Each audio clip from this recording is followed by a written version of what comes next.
Olá,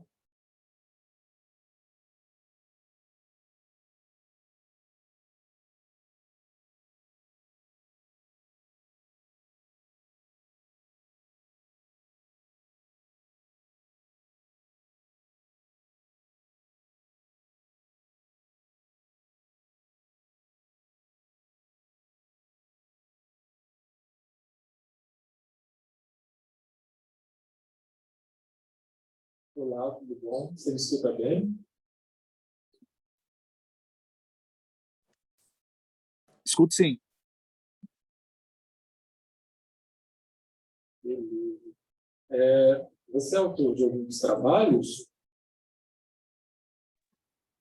Não, não, só assistindo mesmo as apresentações. Ah, tá ok.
aluno do programa de pós-graduação em hospitalidade da Universidade Anhembi Morumbi.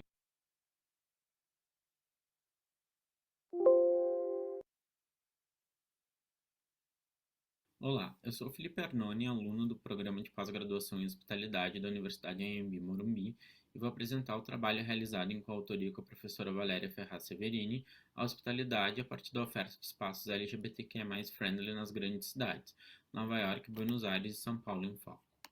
A hospitalidade, como campo de pesquisa, busca a compreensão das relações sociais entre anfitrião e hóspede em um determinado tempo e espaço.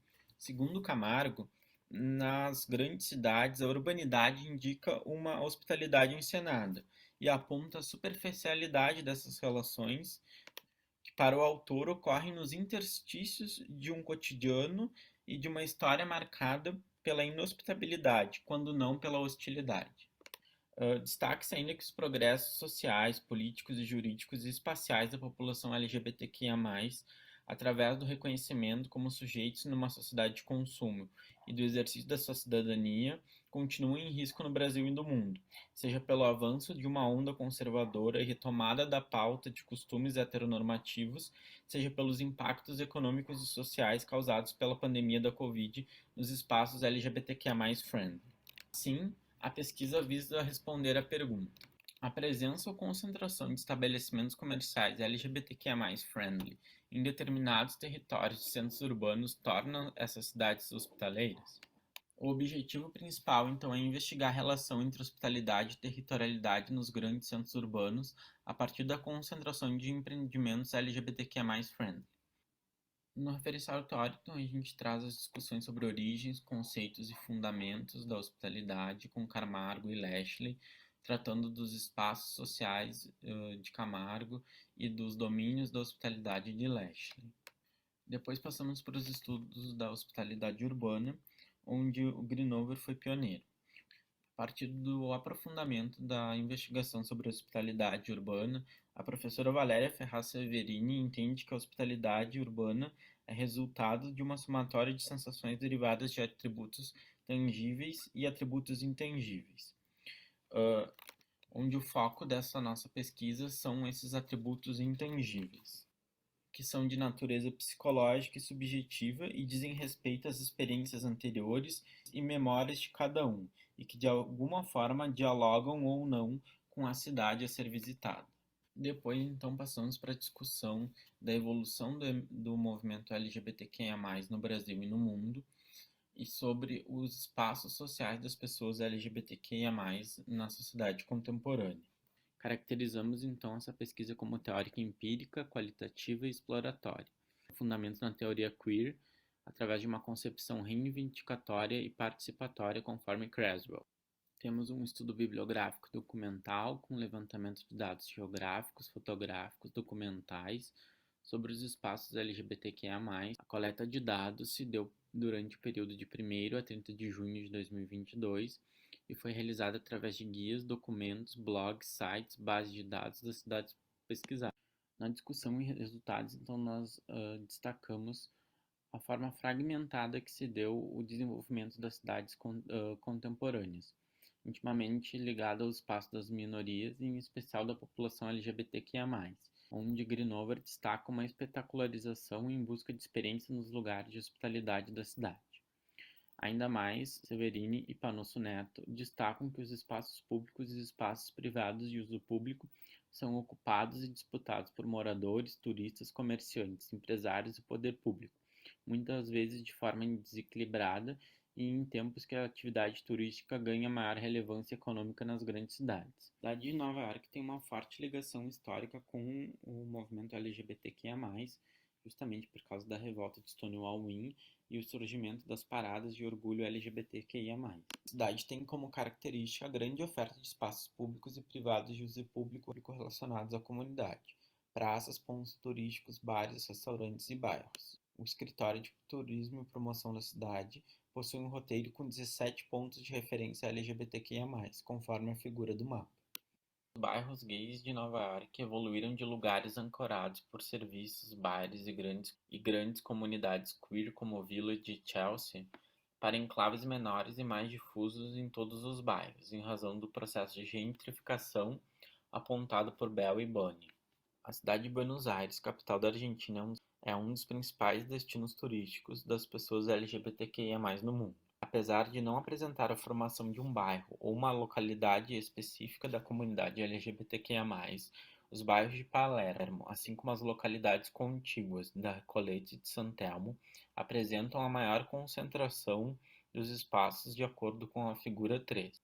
Cumpre destacar que, nesse caso, mesmo não sendo considerado um bairro ou um reduto LGBTQIA+, são comuns as manifestações de acolhimento, por meio de signos e símbolos físicos, fazendo um convite autêntico, conforme prelecionam Guarantino e Salvati. Em São Paulo, historicamente o reduto das minorias sexuais da cidade estavam concentrados na região central, cerca da confluência das avenidas Ipiranga e São João, tendo como ponto focal as proximidades do Largo do Arouche.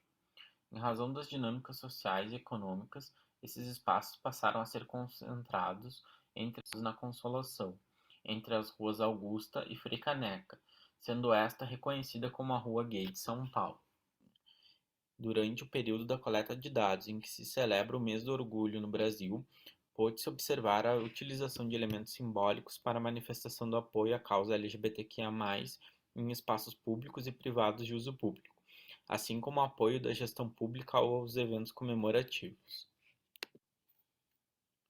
A figura 5 apresenta símbolos LGBTQIA+, expostos nas áreas externas de lugares simbólicos. A partir da pesquisa, então, a gente pôde também, tomando em conta os 3 estudos de casos realizados em Nova York, Buenos Aires e São Paulo, observou-se a expansão dos territórios ocupados pela comunidade LGBTQIA+, em razão do reconhecimento como sujeitos e cidadãos na sociedade de consumo, o que inclui também os efeitos negativos da apropriação do espaço, como os processos de gentrificação observados na cidade de Nova York.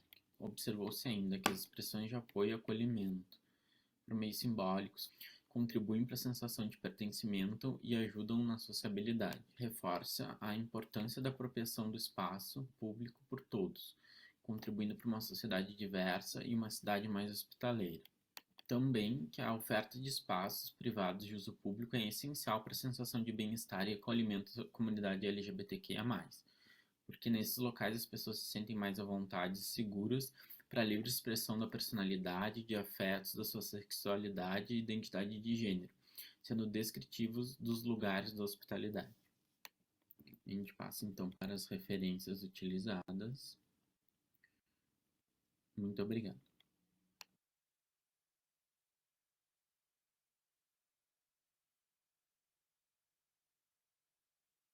Olá, eu sou o Felipe Arnon.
Eu sou Michele Candeloro, doutoranda do PPGA da SPM, e eu vou apresentar o trabalho O Desvelar do Outro e de Si Mesmo, a colaboração no turismo na formação das identidades na modernidade. Esse trabalho foi feito em parceria com a Vivian Estrelau, docente do PPGA da SPM. Esse trabalho propõe a reflexão de como as identidades foram corroídas com o advento da modernidade e como elas foram sendo reconstruídas a partir do encontro com um novo mundo que se apresentava ao indivíduo. Aqui representado pelas exposições universais e pelo turismo, que causaram o primeiro contato material com o outro, o diferente, existente além das fronteiras pessoais e geográficas. Esse trabalho utiliza-se de revisão bibliográfica para conhecer a relação do turismo com a construção das identidades sociais e nacionais na modernidade. Primeiramente, nós diferenciamos o turismo da antiguidade daquele que se constitui como fenômenos de massa na modernidade. Depois, discorremos sobre como as exposições universais abriram a janela para o mundo e estimularam o turismo de massa. Por fim, apresentamos alguns exemplos extraídos da literatura que mostram a tentativa de construção da identidade nacional por meio do turismo. O referencial teórico é baseado nos antecedentes do turismo, nas exposições universais como janela para o mundo, turismo na modernidade e o turismo como distinção social e política de Estado. A gente pode dizer que viajar sempre foi considerada uma das mais antigas atividades realizadas pelo homem. Nos seus primórdios, no entanto, as viagens se davam por necessidade. Os nômades se deslocavam por questões geográficas ou climáticas e viagens aconteciam em função de guerras por território, pela busca de novos produtos ou com finalidade religiosa. Estar distante de sua terra natal era como ser banido, exilado, quadro que só vai mudar com as condições sociais, econômicas e políticas advindas da modernidade. As exposições universais construíram um microcosmo que funcionava como representação do mundo, difundiam valores modernos e representavam uma vitrine do progresso. Mas foram além, ofereceram uma possibilidade de viajar para locais distantes, sem sair de casa. Foram, talvez, a primeira ação de place branding a alcançar um grande público. Instigaram a curiosidade do indivíduo para o que estava além de suas fronteiras geográficas e pessoais. Apresentaram a eles signos do desenvolvimento industrial, artefatos da vida cotidiana, alimentos, bebida, tecidos, roupas, artes, assim como bens imateriais, costumes, tradições, idiomas, permitiam a identificação com os valores e culturas nacionais e a diferenciação causada pelo confronto com o outro. Fomentaram o desejo de realizar viagens reais.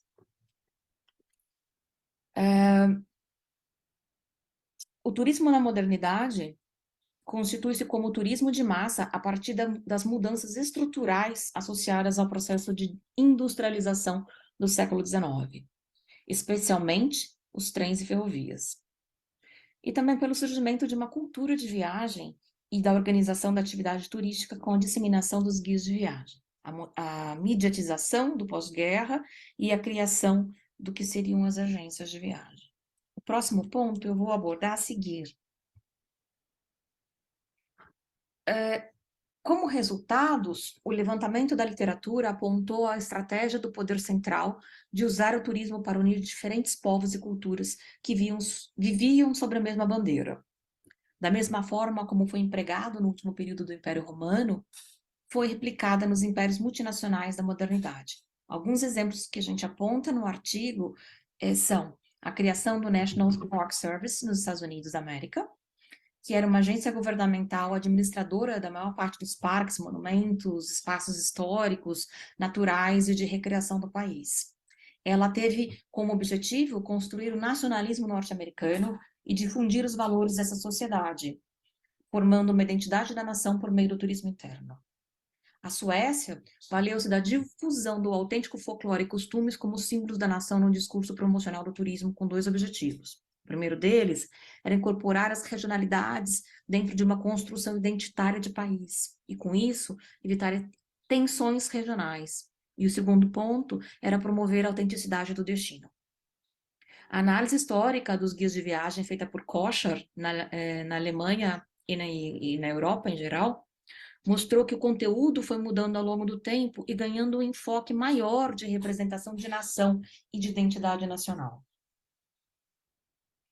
Como conclusão, nós apontamos as iniciativas de construção de identidades sociais e nacionais por meio do turismo, empreendidas por governos centrais ou surgidas de forma orgânica durante a modernidade, por mais que tenham contribuído para esse fim, não são finitas ou perenes. Tampouco submetem os turistas a um aprisionamento às identidades sociais e nacionais, porque, assim como antropólogos, os turistas podem ser considerados observadores que estão constantemente olhando para os lugares e para os outros, enquanto refletem sobre si mesmos. No campo pessoal, a noção de identidade é transpassada pelo grau de interação social que o indivíduo possui com o grupo social, quer seja no seu país de origem, quer seja no destino turístico. Para trabalhos futuros, nós propomos a investigação de como o turismo alternativo, como, por exemplo, o educacional, o de guerra, o científico, o esportivo, o de voluntariado, sustentável, e a exposição das cenas e histórias turísticas pós-viagem têm sido usados para gerar identificação e pertencimento social. Essas são as principais referências abordadas no trabalho. E eu deixo aqui meu obrigada a todos, meu e-mail, e agradeço as contribuições feitas a esse trabalho.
Olá, eu me chamo Adriana e sou uma das autoras do tema do trabalho Fui Tapeado, um estudo sobre a insatisfação do consumidor com os serviços dos restaurantes da cidade de Tianguá, localizada no estado do Ceará.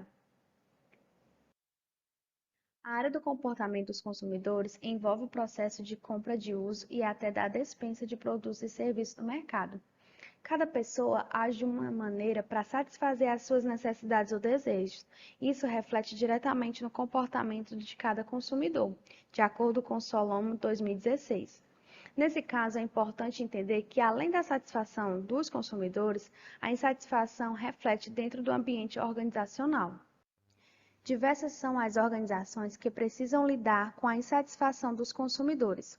No caso dessa pesquisa, foca-se nos restaurantes, que, sobretudo, é o setor do ramo de serviços em alimentação que tem sido mais estudado diante do contexto da satisfação. Assim, o objetivo geral deste estudo é compreender as causas e as consequências de insatisfação nos consumidores dos restaurantes da cidade de Tianguá, Ceará.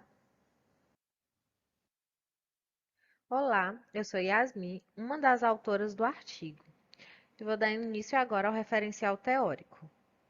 Devido à ampla concorrência empresarial, os gestores necessitam se aprofundar em conhecer o comportamento do consumidor, que é a junção de atividades mentais e emocionais que antecedem uma compra para obter satisfação, segundo Richards. Para Turkilmans, a satisfação é o resultado de uma experiência, apreciação e avaliação positiva. Para aí, o conceito de insatisfação é a comparação entre a expectativa criada em um padrão e o resultado do que lhe foi entregue em outro. Para os demais autores, os consumidores insatisfeitos podem fazer reclamações públicas da empresa, procurar um advogado ou ainda comentar sua experiência negativa com alguns grupos, isto quando movidos pela raiva, desejo de vingança e percepção de traição. Com relação ao método, o presente estudo classifica-se como quantitativo e descritivo. A pesquisa foi realizada com os consumidores insatisfeitos com o serviço de restaurantes da cidade de Tianguá, região turística do estado do Ceará. Para coletar as informações, foi construído um questionário adaptado das pesquisas de Andrade e Beber, sendo divulgado via redes sociais por meio de um link da plataforma Google Formulários. Obteve-se 84 respostas válidas para analisar, e para a análise de dados foi utilizada a técnica da estatística descritiva básica, com utilização de frequências, médias e desvio padrão, com os indicadores de raiva, desejo de vingança e percepção de traição. Dando continuidade na análise dos resultados, para a melhor compreensão dos resultados, a análise dessa pesquisa foi dividida e apresentada da seguinte forma. Primeiramente, foi feita uma caracterização geral da amostra, no qual o público se mostrou um público jovem. A seguir, foi evidenciado que as principais causas e motivos que ocasionaram a insatisfação dos consumidores está relacionado quase sempre à qualidade da prestação do serviço, atendimento. E, por fim, discutiu sobre algumas emoções negativas, como raiva, vingança e percepção de traição. No entanto, a vingança foi a que menos se apresentou.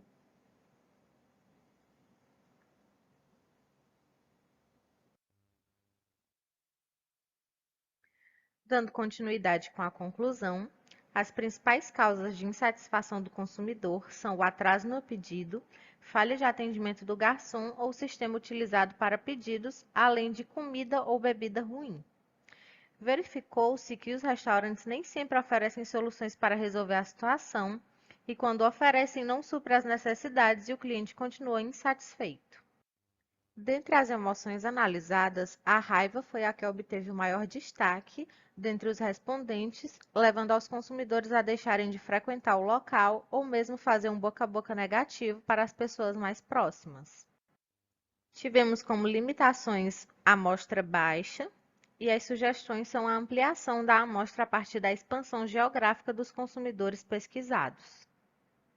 Este trabalho procura trazer não só uma contribuição teórica para aqueles que lidam com o comportamento do consumidor, mas também uma contribuição prática para o setor de alimentação, especialmente para as empresas que procuram melhorar a prestação de serviço, entendendo que a compra não se encerra com a entrega do produto ou serviço, mas continua com o pós-compra.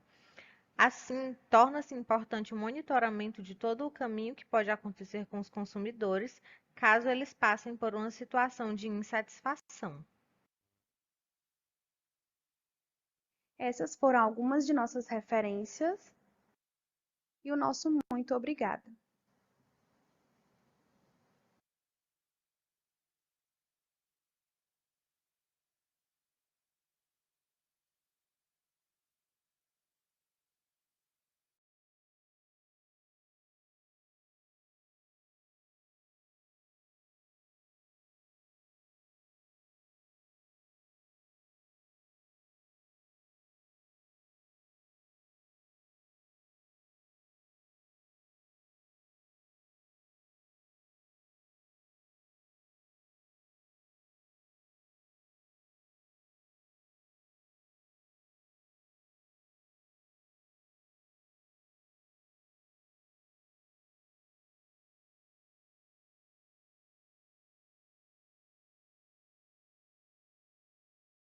Com essa preocupação sobre a insatisfação desse consumidor, a gente está falando de um lugar turístico, não há uma diferenciação, porque uma coisa é a insatisfação do morador que está consumindo aquele produto no seu dia a dia, outra coisa é o turista que, em tese, está mais tranquilo, relaxado, demorar, está numa boa, está outra a segunda caipirinha, aí vai.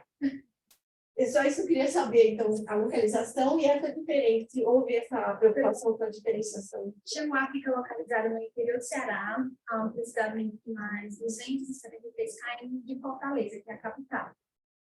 Não sei se você já ouviu falar na Serra da Ibiapaba. Não? Infelizmente, não. A gente agora vai... Vamos... A gente até postou, a gente falou na TV CMA, depois, se tiver algum tempo, a gente fala para vocês conhecerem alguns. E algo que você poderia repetir? Então, não sei se é uma cidade turística ou não, mas se há uma preocupação em separar se esse consumidor é um morador ou um turista, porque aí imagino que a insatisfação ela varia, o nível de insatisfação pode mudar, né? Variar. Pronto, essa foi até a nossa dúvida no começo da pesquisa. A gente ficou, será que a gente vai aplicar a pesquisa somente para as pessoas de Tianguá? Só que quando eu falo do turismo, eu posso medir a insatisfação ou a satisfação das pessoas que já foram na cidade.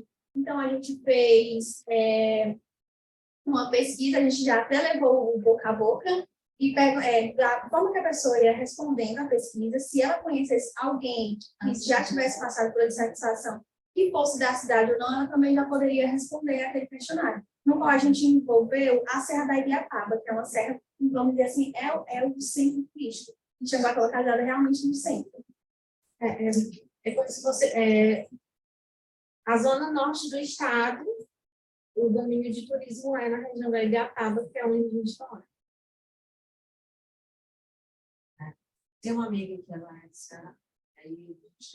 aí prometido para Fortaleza, eu vou levar vocês para a serra. Vocês só querem ir para a praia, porque sempre que eu quero ir para a praia, mas tem outros lugares bonitos, né? Que a gente fica com aquela ideia de querer sempre ir para a praia, tá? Mas aí tem que ir em São Paulo, no Nordeste, até essa questão também questão turística da região, porque, por exemplo, na região do estado, boa parte dele é quente. E já o clima da Serra da Ibiapaba, por ser uma serra, ele é bem mais frio. Então, quem chega lá com aquela mentalidade de que vai fazer muito calor, de que não vai levar roupa de frio, se surpreende quando chega na região nossa. Vai ter que comprar roupa lá em Ibiapaba. Algumas pequenas questões. Vocês fizeram algum levantamento de quantos restaurantes tem na cidade? Também foi uma dúvida nossa, porque a gente ficou, será que a gente quer ver a percepção dos gestores dessas organizações, desses restaurantes, ou a gente quer conhecer mesmo os consumidores, no qual a gente não mediu a quantidade de restaurantes, a gente realmente focou nos consumidores. Não, para de entender, por exemplo, se tem algum site, se vocês conseguem captar essas reclamações ou essas avaliações, tipo TripAdvisor, ou se até no Google, quando bota no Google Maps, tem ali, bota o destino do restaurante, tem as avaliações, as estrelinhas, vocês têm isso e se pensaram nisso. E a segunda questão é sobre chegou-se a algum pensamento de você sobre o estado psicológico da pessoa naquele momento de...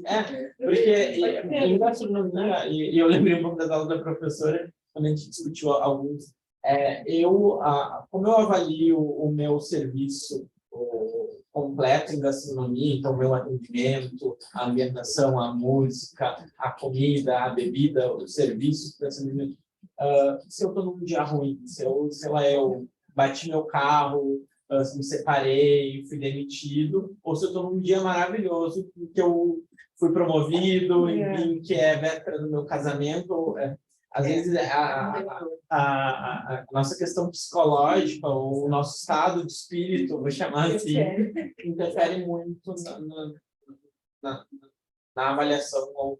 Eu sou, por exemplo, uma pessoa que reclama. Eu avalio.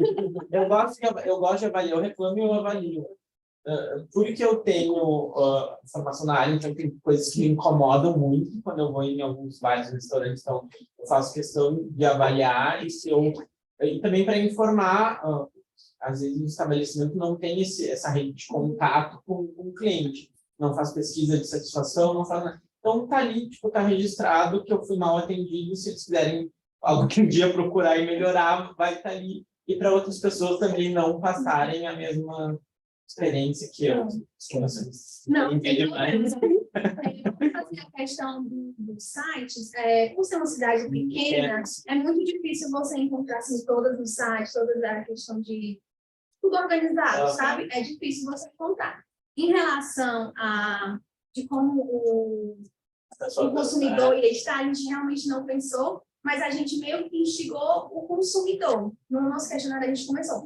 Pense assim, momento, em uma situação no qual você ficou muito insatisfeito, sabe? Para fazer ele pensar e não levar tipo, para o momento, somente para o momento. Porque pensar na situação atual ou bem antes. Obrigado, parabéns. E aí, esses sentimentos emergiram naturalmente? Ou existia uma série de sentimentos, raiva, que vocês já apresentavam para eles? A gente colocou no questionário questões no qual a gente fosse perceber. No caso, foi meio... a gente depois separou, a gente colocava reclamei no Procon, quis me ligar de alguma forma no restaurante. Dentre essas alternativas, a gente fez uma média nos respondentes. De raiva, raiva, vingança ou percepção de traição. E, na verdade, a educação de vocês foi só por fóruns, né? Isso. Não houve contato? Não.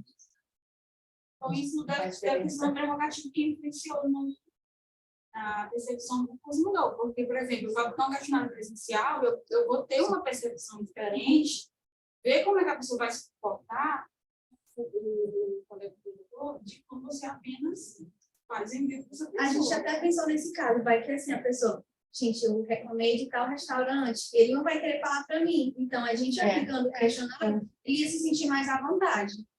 Eu acho que vocês foram muito acertadas nisso, porque a gente viu, fazendo paralelo com as eleições, né? O voto envergonhado, que derrubou em muitos institutos de pesquisa, a imagem deles, eles faziam essa defesa. Olha, no presencial, as pessoas não querem declarar voto. E a maioria dos institutos de pesquisa faziam presencial. Né? O presencial e ainda no lugar de trânsito, rua, o cara não falava, ficava constrangido. E aí agora foi o contrário, os jovens não atendem o telefone.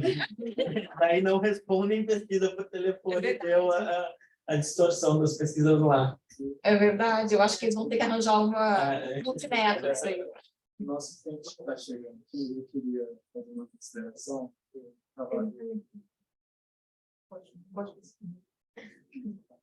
Em relação que vocês colocam, pelo menos no resumo que eu consegui ler, pesquisa foi realizada com consumidores insatisfeitos. aqui você já tem dizendo que os consumidores estão satisfeitos. Eles não têm neutros e vocês detectarem a insatisfação a partir da análise. Talvez valeria dar uma revisada, porque aqui vocês já estão colocando juízo de valor que os consumidores estão satisfeitos. E como vocês encontraram esses consumidores insatisfeitos? Que não consumidores no geral, e a gente identificar os que estão satisfeitos, os que não estão, os neutros. É porque quando a gente fez a pesquisa, a gente fez perguntas-chave, né?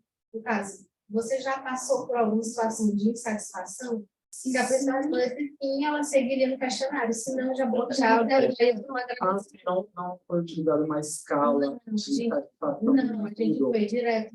Na apresentação a gente fala. Ao total, a gente até, por ser uma cidade grande, ter muitas cidades assim, vizinhas, a gente achou o questionário com poucas respostas. A gente conseguiu 116, mas válidas mesmo. De insatisfeitos? Fez 84. Dentro dessa tentativa de uma cidade grande. Agora, pode haver aí um viés. Vale a gente pensar juntas aqui. Estou pensando enquanto estou falando. Sabe aquela história no news, good news? O cara está feliz, saiu satisfeito, ele não conta para ninguém. Mas aquele cara que está muito pé da vida, ele conta. E como vocês usaram essa técnica de snowball, um indica o outro, esse contou muito, a cidade inteira, os arredores que ele estava insatisfeito. Então, talvez tenha aumentado a insatisfação a partir dessa técnica utilizada, né? Eu não lembro a porcentagem exata, mas foi bastante alta a quantidade de pessoas que respondeu dentro dos 84, que respondeu que fez boca a boca negativo mesmo, então, que passou para outro. Esse é o mais alto grau, né, da insatisfação. Gostei, mas eu falo assim, conto mais lá, eu falando, né, não fico fazendo boca a boca. E aí ninguém sabe que eu estou insatisfeita, aí eu não entro na pesquisa de vocês. Para pensar. Pode ser, não tem problema, pode colocar isso como produto. Se forem publicar, que eu acho que tem que fazer esse esforço, coloca como limitante da pesquisa. Só para encerrar, só para ser justo, né, para dividir direitinho, tem mais uma pergunta, e aí depois a gente abre para a discussão geral de tudo, certo? Esse trabalho, regional, e vocês, estudantes de graduação, estarem aqui, eu percebo que os trabalhos que estão na publicação, a maioria, são estudantes que estão no mestrado, no doutorado, e parabéns por conseguirem aprovar o trabalho. Uma coisa que eu acho que vale a pena, eu tenho implicado a partir desse ano, todas as pesquisas que envolvem seres humanos preocupados pelo Comitê de Ética que trata a forma Brasil não trabalha. Todas. Tem uma galera, uma corrente que diz, mas é questionário. Assisti uma outra palestra agora e falou, não, essas pesquisas de opinião é instituto de pesquisa que tem ali a sua associação que dá a validade. As revistas, elas têm cobrado no momento de avaliação se o trabalho passou por um comitê de ética, o PMT, os respondentes entenderam a dinâmica. Ficar os próximos, não sei se vocês tiveram isso, se não tiveram. A gente fez, tipo assim, se eles se interessassem, não sei se se enquadra no que você está falando, mas se eles se interessassem para saber o resultado da pesquisa de forma dada, eles colocassem um e-mail no final para a gente poder encaminhar, mas não, tipo assim, mas também tem uma pergunta de se ele não se sente confortável. Ele podia parar em qualquer momento. Além do termo, eu estou dizendo que eu venho já numa caminhada, descobri agora, ainda me deu uma bronca no comitê de ética, professor, tudo que envolve seres humanos. Aí comecei a passar por como dica, não como um juízo de valor. Uma outra coisa que acho que é interessante é fazer um paralelo com o conteúdo gerado pelo usuário. Vai no site desses restaurantes, verifica ali como que tem a avaliação desses usuários naquelas estrelinhas que tem no Google. O Reginaldo? Felipe? Arone. Oi. Ele fez um comentário que vai de encontro com o colega. as pessoas tendem a registrar a insatisfação e não a satisfação. As empresas têm trabalhado muito forte com isso aí. Registra lá a sua opinião, você gostou. Então, é por isso que tem essa tendência de registros de forma de satisfação, infelizmente. Então, é interessante, eu vou voltar para casa agora, vou colocar um parágrafo no texto fundamental dizendo isso. Você encontra essa fundamentação, que é uma predisposição de reclamar. Mas quando as coisas estão corretas, ou andando de forma seguindo os protocolos, os registros estão mínimos. Também, mas volta a dizer, fico feliz de assistir uma apresentação, ver você assistir e serem do Instituto, alunas de graduação, parabéns. E volto a dizer, parabéns pelo título, foi muito bom. Eu tinha um professor no mestrado que dizia o seguinte, que tudo tem que ser sexy. Vocês conseguiram isso aí. Olha só, você fala, o que aconteceu? Já começa aí, foi tapeado. Vamos ver o que acontece. E Tianguá, que eu não sei onde deu aquele charme a mais. Então, parabéns. E eu vou dizer uma coisa, vocês são super vencedoras. Para estar aqui, a experiência da concorrência lá. Então, parabéns. Bom, agora a gente tem mais tempo, né?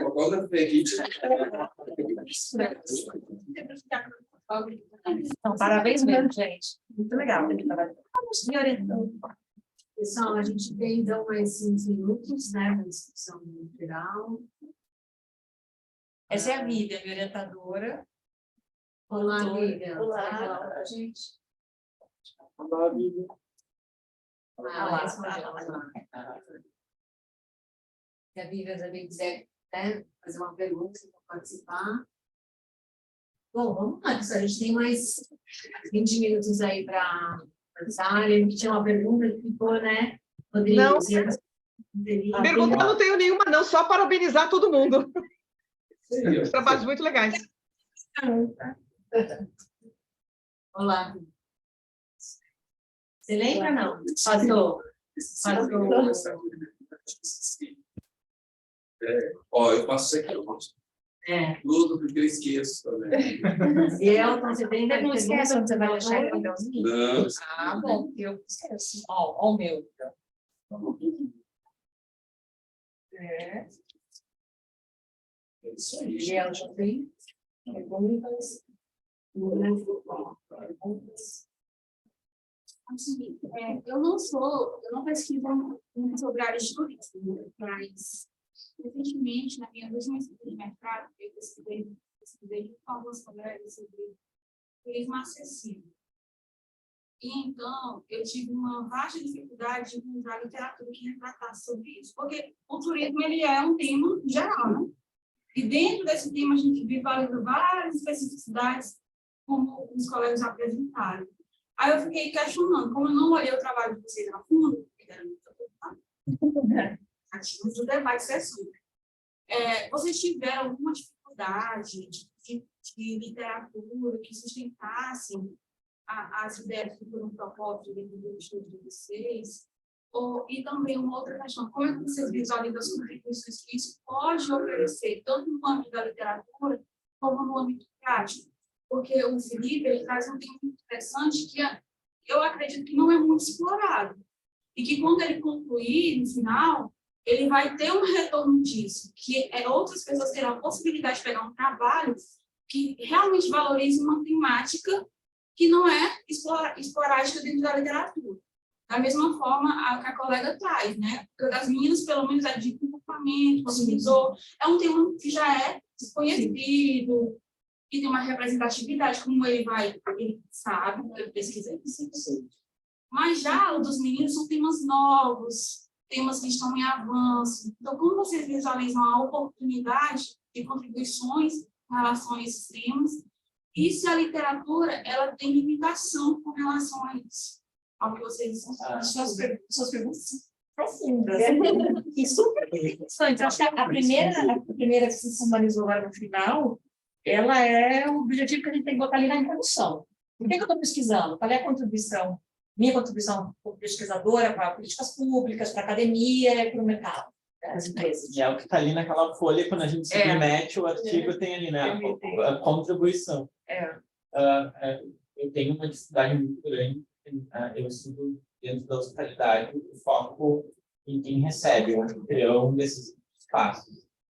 E o foco é sempre no turista, naquele que é recebido. Então, qual a necessidade do turista?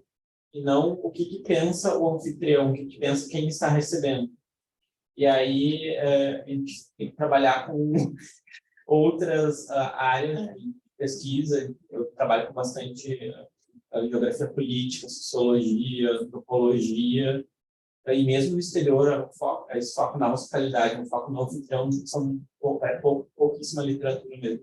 Eu tenho que ampliar um pouco a área de estudo e de leitura para conseguir ter material. Assim.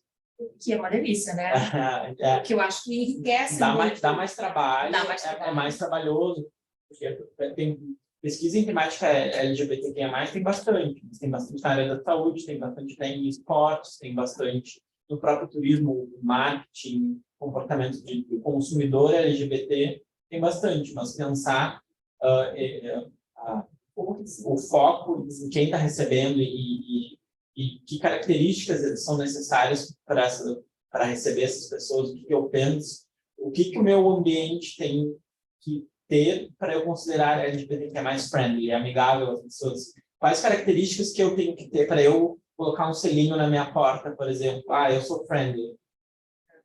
A literatura é muito restrita em relação a isso. E o que também é difícil, mas também é bom, né? Porque quanto mais você vai subindo na escada, mesmo no mestrado, e a exigência do doutorado é que a gente encontre uma área não explorada por pesquisas, né? A gente não quer para a literatura. Então, é fundamental. E essa transdisciplinaridade, apesar de ser difícil, trabalhosa, e às vezes deixa um pouco a gente desconfortável, né? Porque eu venho aqui na frente falar para a professora de turismo, eu não sou uma pessoa formada em turismo, né? Você fica um pouco aquela síndrome do impostor, né? Então, mas a gente aprende coisas diferentes e novas, né? E vê que tem relações. No meu caso,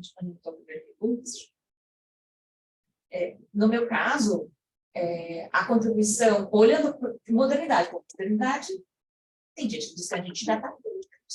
Eu estou olhando para o passado, né? Eu estou olhando para ver que os estados nacionais se valeram de uma atividade, né, da economia, que é o turismo, para construir identidades nacionais, para acabar com tensões, não só o turismo, né, como gerador de renda e emprego, né, um outro propósito de uma atividade econômica. Isso é legítimo? É legítimo. Né? E de que maneiras países, localidades que estejam passando por situações de tensões, de conflitos, ou então que queiram aumentar a oferta turística a partir da real identidade local, né? Como a Suécia fez, folclore, locais, como é que o poder público vai utilizar essa atividade em prol dessa finalidade? Tentar encaixar esse espaço aí na pesquisa. E para o mercado, entender que, se é possível, isso está atraindo pela identidade única, né, do folclore, num tempo que a gente parece que a gente está conhecendo todo mundo. Então, talvez seja aí o meu espaço de diferenciação. Também para o mercado seria essa modesta contribuição. Parabéns, e também para falar muito realizada. Mas ontem eu fiquei muito satisfeita, porque ontem, eu estava apresentando um trabalho sobre inovação e tinha uma garotinha do ensino médio, segundo ano, do ensino médio, apresentando um artista do Federal do Bahia. E a gente percebe quanto que esses alunos, né, que estão entrando hoje na academia, desde que ensino médio, até graduação, eles têm avançado muito, né? Porque quando eu comecei, eu estava na graduação. Na verdade, a primeira vez que eu vim para o SEMEAD, eu estava na graduação. Mas ainda no ensino médio, já desenvolvia pesquisas e tudo mais. E nós sabemos que o SEMEAD é um evento que tem, como o professor colocou, muito a oportunidade de pessoas de mestrado, doutorado, o nível é outro. E quando eu vejo um aluno de ensino médio apresentando um trabalho, isso é de dar muito orgulho, né, para nós que somos aí pesquisadores, que estamos em direção nessas áreas de pesquisa. Então, as meninas, elas têm essa satisfação, essa oportunidade, e é uma honra muito grande para mim, foi egressa do Instituto, e hoje professor substituto de lá, ver esses alunos crescerem, ter a oportunidade de estar em eventos grandiosos como esse. Esse é o orgulho mesmo, né? E hoje, por coincidência, eu estava no CONIC, estava numa mesa, não sei se vocês conhecem, mas é o maior evento de iniciação científica do país. E eu estava com uma mesa com 8 trabalhos assim, incríveis da área de, não era nem de arquitetura, mas era de ciências sociais, não era nem de estudo. E eu senti isso também que você falou, são pessoas, bom, já estão na graduação, né?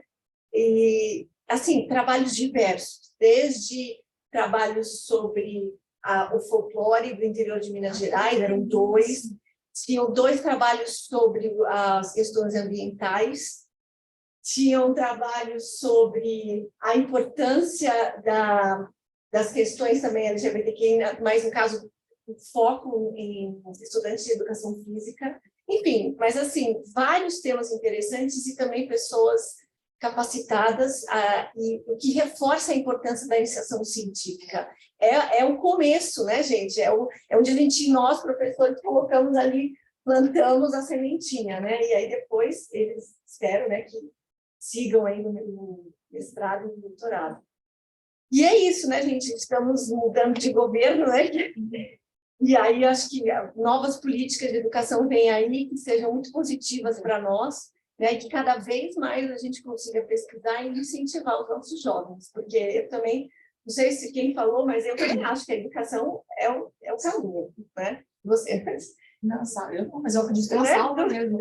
E eu acho que mesmo que vocês não sigam uma carreira acadêmica, vocês têm que sempre levar isso com vocês, esse questionar, essa inquietude, assim, mas por que é assim? Por que isso, acontece isso? Por que ele está insatisfeito? Eu acho que pesquisar a gente faz sempre. Eu acho que a gente precisou ter feito muito.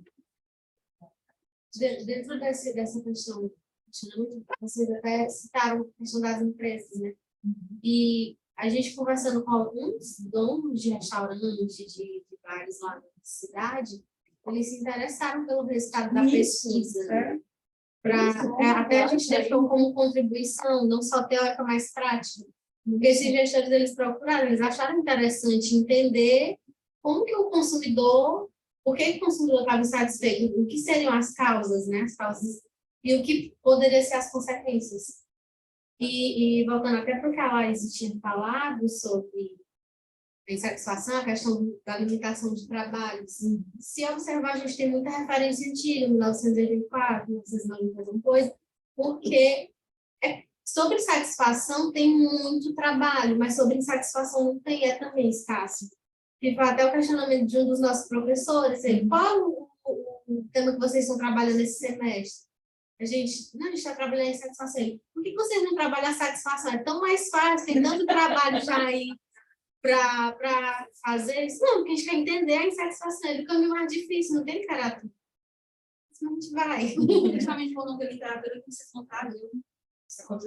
Isso é, inclusive, uma coisa a se apontar, porque o primeiro movimento é conhecer o que já foi feito, né? Você já não está fazendo alguma coisa que o outro já fez.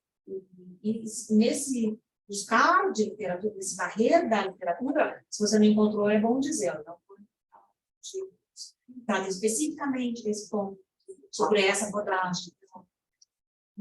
Posso fazer a diferença dos cursos de essa questão, Michele, que você está falando, é muito importante mesmo. A gente vê muitos outros autores já estudaram sobre o nosso tema. Não simplesmente ir lá, pegar alguns e dar uma pincelada para colocar na seção de referencial teórico e pronto. Não. Muito importante a gente ver, né, tá bom, quero estudar esse assunto, esse tema, e o que já se sabe sobre isso, para eu continuar a partir daí. porque senão a gente vai ficar estudando as mesmas coisas, eu fiz a minha pesquisa aqui, vocês fazendo a pesquisa de vocês lá, e aí todo mundo começando de um mesmo ponto e a gente não avança, né?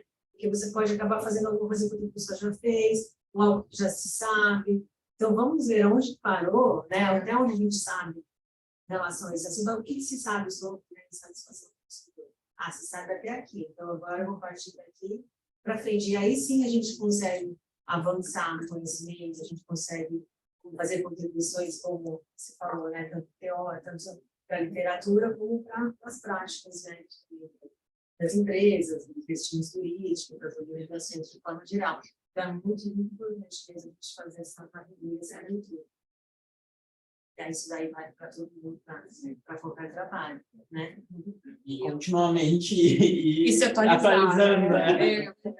Uma semana a outra publicou algo, que atualiza. Exatamente, também, tem que estar sempre antenado. Delícia. Muito bem. Satisfeitos? Missão cumprida? Parabéns pelos 3 trabalhos, então. Né? Apresentação, se forem continuar evoluindo esses trabalhos, então é bom continuar. Só Felipe deu risada, né? Porque ele faz dele com certeza. Que é a dissertação. Tem saída, não dá nem para abandonar esse projeto. Então, boa continuidade aí no trabalho de vocês. Print, né? O congresso o trabalho ainda normalmente está na lapidação, então ainda espero que as contribuições que vocês receberam aqui, vocês possam melhorar esse trabalho. Obrigada, El, obrigada a todos que participaram. Bom resto de evento para vocês. Nos vemos por aí, então. Obrigada.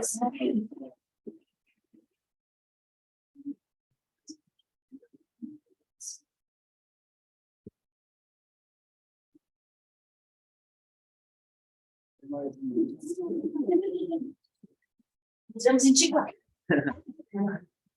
Agora.